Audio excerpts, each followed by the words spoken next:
Hello friends, നമ്മളുടെ school get റെഡിയാണ്. അപ്പോൾ നമ്മൾക്ക് മാറ്റിയിട്ട് കാണാം. അപ്പോൾ നമ്മൾ മാറ്റിയിട്ടുണ്ട്. ഇതാണ് എൻ്റെ യൂണിഫോം. ഞാൻ 3ാം ക്ലാസ്സിലാണ്. അപ്പോൾ 3ാം ക്ലാസ്സിലത്തെ യൂണിഫോം. ഇനി ഞാൻ മുടി കെട്ടട്ടെ. അപ്പോൾ എനിക്ക് കെട്ടാൻ കഴിയില്ല. അപ്പം ഞാൻ മനക്കൊണ്ട് കെട്ടിച്ചിട്ട് വരാം. അപ്പം ഞാൻ മുടിയൊക്കെ കെട്ടി വന്ന് കണ്ണും എഴുതി പൗഡറും ഇട്ട് ഇനി നമുക്ക് മഫ്ത ഇടാം. ഇതാണ് എൻ്റെ മഫ്ത. ഞാനപ്പോൾ മഫ്ത ഇട്ട് ഞങ്ങൾക്ക് ഇനി എൻ്റെ കിറ്റും ബാഗൊക്കെ കാണിച്ചത്. അപ്പോൾ ഇതാണ് എൻ്റെ കിറ്റ് പറഞ്ഞത്. കിറ്റിന് ഞാൻ ഇതൊക്കെ ചോറൊക്കെ. ഇതാണ് എൻ്റെ ബാഗ്.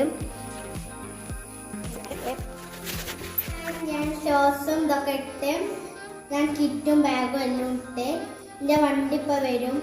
അപ്പോൾ ഞാൻ പോകുമ്പോൾ കാണാം കേട്ടോ. സ്കൂൾക്ക് വേണ്ടിയിട്ട് കോട ഇട്ടപ്പോൾ തുറന്നേനി. അപ്പോൾ അതിൻ്റെ കമ്പിൻ്റെ കയ്യിലും പോകുന്നു. എൻ്റെ അമ്മനോട് സലാം പറഞ്ഞിട്ട് വരാം. അപ്പോൾ എല്ലാവർക്കും അസ്സലാമു അലൈക്കും.